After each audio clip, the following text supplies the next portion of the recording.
Hey, Gerald Sphorer here, Bassmaster Elite Series Pro here on the beautiful Lake Champlain. Final day of practice. You know, this lake so far for me is not living up to what the potential I've seen in the past. I figured out how to catch some smallmouth, and today we're going to try to figure out how to catch some largemouth. So we're going to spend the majority of the day with the flipper stick in our hand and see if we can put together some largemouth bite to add to the smallmouth, because I really think it's going to take a mixed bag to do what we need to do this week. All right, day 3 of practice starting now.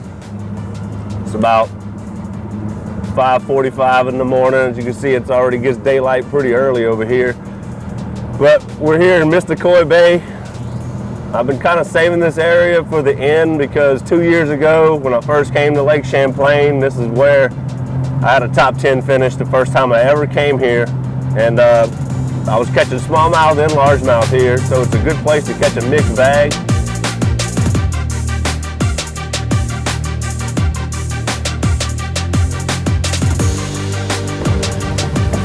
Yeah, I'll never forget that tournament. There was a guy, he was a pretty good ways away, but he was just to the point where he could see me. And he saw me catch so many fish right here. Next morning, he was sitting on it. He was about 50 yards off of the juice. So then I got to pull up right next to him and just commence to catching them every cast.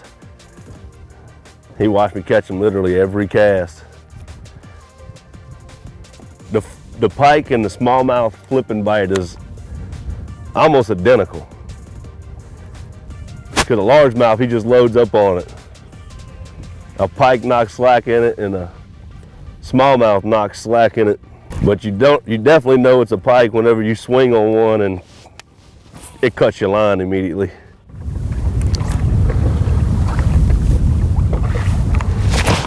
That pike. There you go.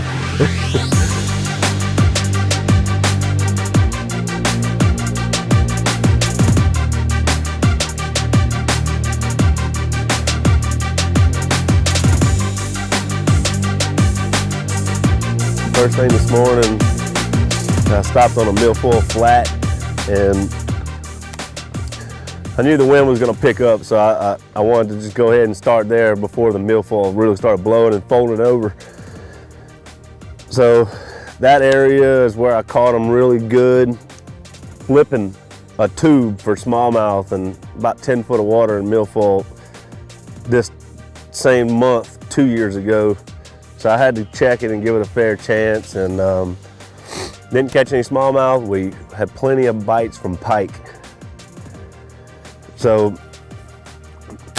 that area was a bust. Now we are in the river, and we're gonna check. This will be largemouth predominant. We're gonna flip some of these laydowns for largemouth. We'll find out if they're hanging out. This river can be good if it hasn't been getting too much pressure. There he is right there.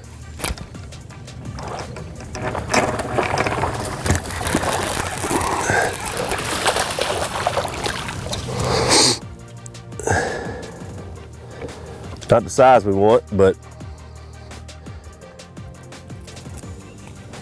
little Ike and Nelly mini flip jig from Missile with a little chunk on the back, black and blue green pumpkin.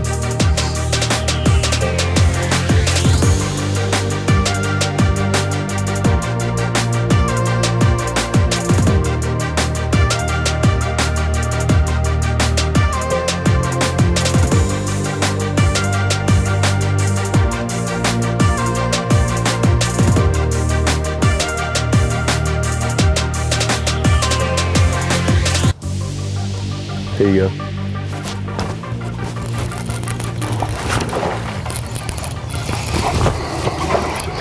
Had to do a weird hook set with that one. You fish the river all day, you'll get bit, but 2-pounders is about all we've seen.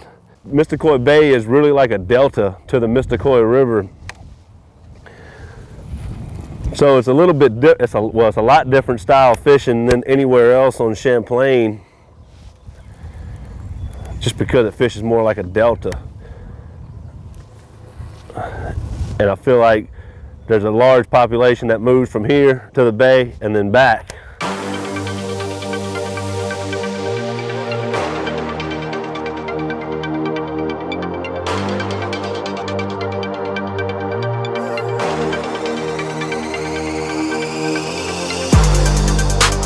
Now I'm on my way out of Mysticoi Bay area and kind of working my way back to the main lake, and I decided to stop right here.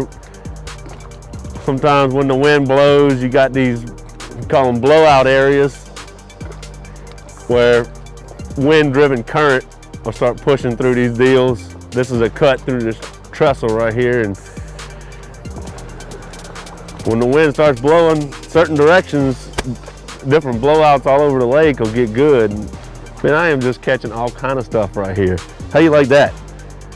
A crappie on Lake Champlain. Louisiana would call that a sac-a-lay.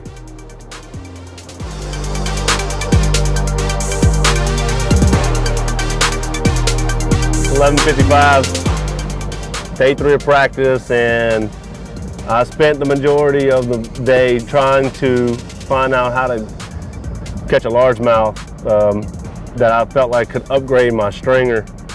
I really feel like this tournament's going to be won by the guy that can put together a mixed bag. You can go out on Lake Champlain and catch 17-pound stringer, and it's really hard to upgrade past that unless you switch over to largemouth at some point.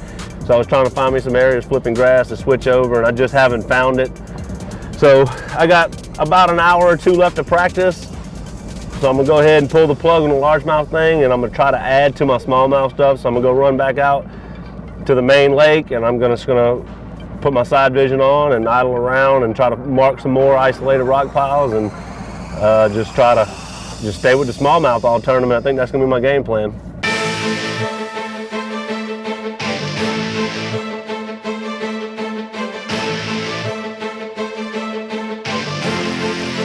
Series rookie from Louisiana, Gerald Sphorer. Well, you know, I started out amongst a bunch of other anglers in one little community hole trying to get what I can out of it. I knew it was going to be stacked. When I got there, it wasn't happening real fast. I knew I could have stayed there and probably caught some fish, but I only stopped there to see if it was going down really fast, and it wasn't, so I left. So I started running stuff that I just knew a little bit about in practice, and I didn't know a lot about, but today I learned a lot about it. And just some places I pulled up to, they were loaded.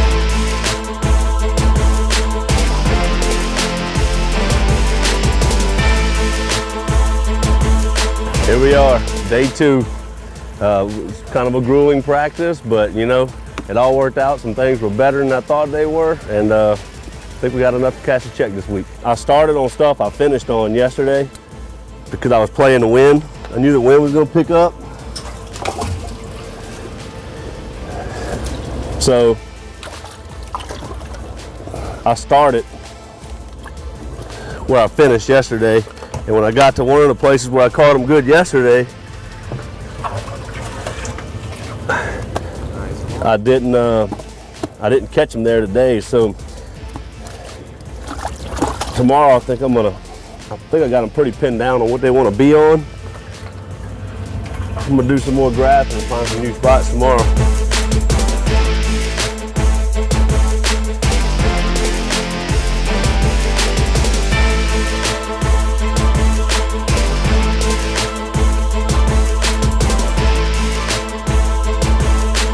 In his first Olympic Series cut rookie season from Louisiana. Tournament's over. Had a great finish here on Lake Champlain.